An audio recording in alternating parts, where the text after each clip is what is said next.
जय Hind to all. Welcome to hit learners for all. आज की वीडियो हम बात करेंगे अपने एक नए टॉपिक की जिसका नाम होता है क्वेश्चन टैग। और ये टॉपिक पिछले 2-3 सालों से एग्जामिनर का फेवरेट टॉपिक बन चुका है। लगातार हर ईयर में इसके क्वेश्चन पूछे जा रहे हैं। तो इस टाइप के क्वेश्चनों को आसानी से कैसे सॉल्व करेंगे, पहले रूल ख़त्म करते हैं, फिर इस टाइप के क्वेश्चन को सॉल्व करते हैं। सबसे पहला क्वेश्चन, भैया ये क्वेश्चन टैग होता क्या है? हिंदी में जैसे हम लोग सेंटेंस बोलते हैं, भाई आज बहुत गर्मी है, फिर कंफर्मेशन के लिए पूछते नहीं है कि नहीं। जैसे तुम वहाँ जाओगे, जाओगे कि नहीं। तो ये जो लास्ट में हम की नहीं पूछ रहे हैं कंफर्मेशन के लिए, तो यही जो लास्ट में छोटा सा शॉर्ट क्वेश्चन हमने पूछा, यही होता है क्वेश्चन टैग। अब इंग्लिश में इसको कैसे बनाते हैं, यही अगर सीख गए तो यही होता है क्वेश्चन टैग लगाना। जैसे कुछ एग्जांपल दिए गए हैं, it is very hot today isn't it, you will go there won't you. अब ये बनाएंगे कैसे, तो चलो रूल देख लेते हैं। पहला बेसिक सा रूल है, अगर हमारा सेंटेंस पॉजिटिव है तो क्वेश्चन टैग नेगेटिव होगा, और पूरा नॉट ना लिखकर नॉट के कॉन्ट्रैक्टेड फॉर्म जैसे इजंट आरंट ऐसे यूज़ करेंगे। और अगर नेगेटिव सेंटेंस है, मतलब सेंटेंस में नॉट दिया है, तो क्वेश्चन टैग पॉजिटिव होगा।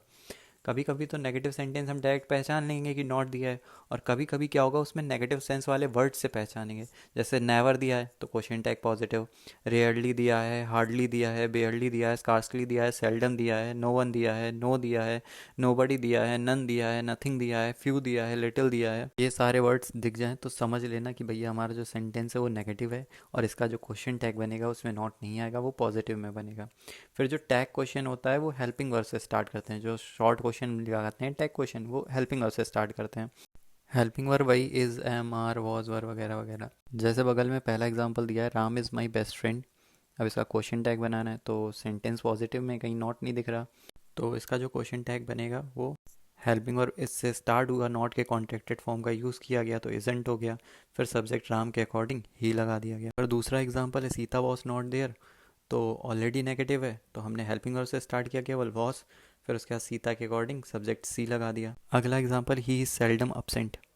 अब इसमें नॉट कहीं नहीं लगा है, लेकिन सेल्डम वर्ड मिल गया। सेल्डम बताता है कि हमारा सेंटेंस नेगेटिव में है, तो देखो इसका question tag is helping verb से स्टार्ट हुआ, फिर उसके बाद ही लिख गया, फिर क्वेश्चन मार्क लग गया, कहीं नॉट का यूज़ नहीं किया क्योंकि ऑलरेडी सेल्डम की वजह से नेगेटिव सेंटेंस हो गया था। नेक्स्ट है, little hope is left now. Little already negative word, तो क्वेश्चन टैग कैसा बनेगा, पॉजिटिव, इज इट। तो भैया ये तो वो सेंटेंस है जिनमें हेल्पिंग वर्ब दी गई है, कभी कभी हेल्पिंग वर्ब भी ना दी गई हो तो इसके लिए तीसरा रूल लिखा तो है, अगर सेंटेंस में केवल वर्ब की फर्स्ट फॉर्म है तो question tag helping verb do से बना देंगे। अगर सेंटेंस में वर्ब की फर्स्ट फॉर्म के साथ एस या ई एस भी है तो क्वेश्चन टैग में डस हेल्पिंग वर्ब से स्टार्ट करके बना देंगे। अगर वर्ब की सेकंड फॉर्म दी गई है तो क्वेश्चन टैग डिड से स्टार्ट करके बना देंगे। बिना हेल्पिंग वर्ब के ये तीन ही केस होते हैं। जैसे सिक्स एग्जाम्पल है, my father never tells a lie. Tell verb की फर्स्ट फॉर्म होती है, टेल का मतलब बोलना। अब टेल्स एस या ई एस लग गया, तो मैंने बताया था अगर वर्ब की फर्स्ट फॉर्म में एस या ई एस लग जाए तो क्वेश्चन टैग किससे स्टार्ट होगा, डस से। अब देखो नेवर आ गया, नेवर नेगेटिव है तो हमारा जो सेंटेंस था वो नेगेटिव है, तो अब यहाँ पे नॉट लगाने की ज़रूरत नहीं है, केवल डस और फादर के अकॉर्डिंग ही, तो क्वेश्चन टैग क्या बन गया, डस ही। नेक्स्ट एग्जाम्पल है, she cooks food for us. Cook मतलब पकाना होता है, एस या ई एस लग गया, और हेल्पिंग वर्ब कहीं दिख नहीं रही, तो वर्ब की फर्स्ट फॉर्म में एस या ई एस लगता है तो हम कौन सी हेल्पिंग वर्ब से स्टार्ट करते हैं, डस से। और हमारा सेंटेंस पॉजिटिव है, कहीं कोई नेगेटिव वर्ड नहीं, कहीं नॉट नहीं, तो इसका क्वेश्चन टैग कैसा बनेगा, नेगेटिव बनेगा, तो डजंट, फिर उसके बाद सी, फिर क्वेश्चन मार्क, बन गया क्वेश्चन टैग। नेक्स्ट एग्जांपल है, I went to college yesterday. Go मतलब जाना होता है, यहाँ गो की सेकंड फॉर्म वेंट दी गई है, कहीं कोई हेल्पिंग वर्ब नहीं दी गई है, तो क्वेश्चन टैग किससे स्टार्ट होगा, डिड से। अब सेंटेंस पॉजिटिव है तो उसमें नॉट का कॉन्ट्रैक्टेड फॉर्म डिडंट, फिर उसके बाद आई, बन गया क्वेश्चन टैग। अच्छा, चौथा रूल है कि कुछ सेंटेंसेस का कॉन्ट्रैक्टेड फॉर्म अलग होता है। जैसे एम आ गया सेंटेंस में कहीं और क्वेश्चन टैग बनाना है तो उसका आरंट यूज़ करेंगे, एमेंट यूज़ नहीं करेंगे। विल आ गया तो वोंट यूज़ करेंगे, सेल आ गया तो सेंट यूज़ करेंगे। लेकिन अगर एम की जगह एम नॉट दिया हो तो फिर आरंट नहीं होता है, एम ही बना रहेगा। विल की जगह विल नॉट दिया हो तो विल बन जाएगा। सेल की जगह सेल नॉट दिया हो तो सेल ही रहेगा। जैसे टेंथ एग्जाम्पल है, I shall meet you tomorrow. Sentence positive है तो मैंने बताया था सेल दिया हो तो उसका क्या बनता है, shan't I. Next example, I am your brother, तो aren't I. Next example, I am not your brother, not आ गया, एम नॉट होता है तो आरंट नहीं होता है, केवल एम आई। एग्जाम्पल नंबर 13 और 14 बहुत इंटरेस्टिंग है। एग्जाम्पल नंबर 13 कह रहा है, आई हैव अ कार। अब यहाँ पे हैव हेल्पिंग वर्ब नहीं है, अगर हैव हेल्पिंग वर्ब होता तो इसके बाद वर्ब की थर्ड फॉर्म भी आती। हैव का मतलब रखना, ये वर्ब की फर्स्ट फॉर्म है, और जब वर्ब की फर्स्ट फॉर्म होती है डू का यूज़ करते हैं क्वेश्चन टैग में, तो डोंट आई। 14th एग्जाम्पल है आई हैव गॉन देयर।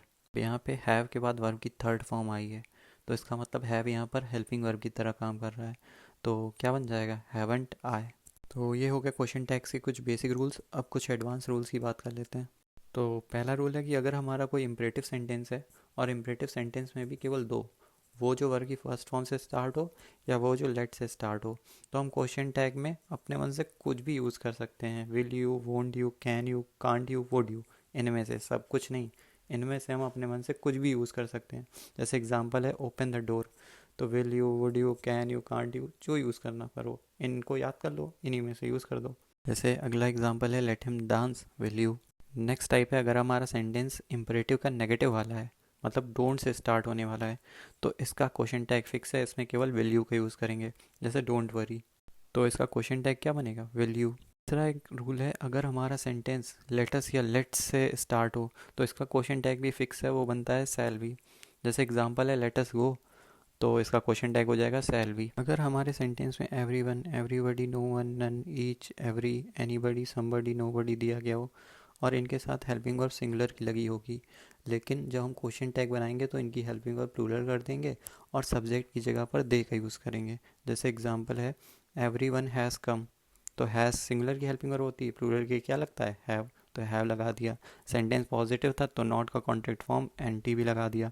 फिर उसके बाद एवरी वन के लिए सब्जेक्ट क्या यूज़ होता है, दे, तो दे लगा दिया। Everyone has come, haven't दे।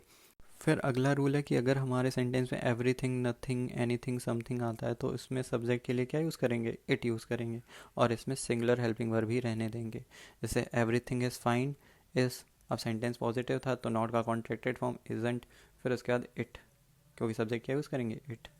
अगला रूल सबसे इम्पॉर्टेंट रूल है, क्योंकि इस बार आईसीसी ने इसी रूल के ऊपर क्वेश्चन पूछा था कि जो क्वेश्चन टैग है वो सेंटेंस के मेन पार्ट के अकॉर्डिंग यूज़ होना चाहिए। और आईसीसी ने इस बार क्वेश्चन क्या पूछा था, she said she would not be available, ये क्वेश्चन था। अब बहुत बच्चों को कन्फ्यूज़न ये हुई कि बहुत बच्चों ने वुड को हेल्पिंग वर्ब मान के इसका क्वेश्चन टैग बना दिया वुडेंट सी, जबकि इसका मेन क्लॉज क्या है या मेन सेंटेंस का मीनिंग क्या है, पहले सेंटेंस का मीनिंग देख लेते हैं। She said she would not be available, उसने कहा कि वो अवेलेबल नहीं होगी। क्या कहा कि वो अवेलेबल नहीं होगी, क्या पूछ दें तो ऑब्जेक्ट बन जाता है, तो ये सी वुड नॉट बी अवेलेबल ये पूरा ऑब्जेक्ट हो गया और सैड मेन वर्ब हो गई।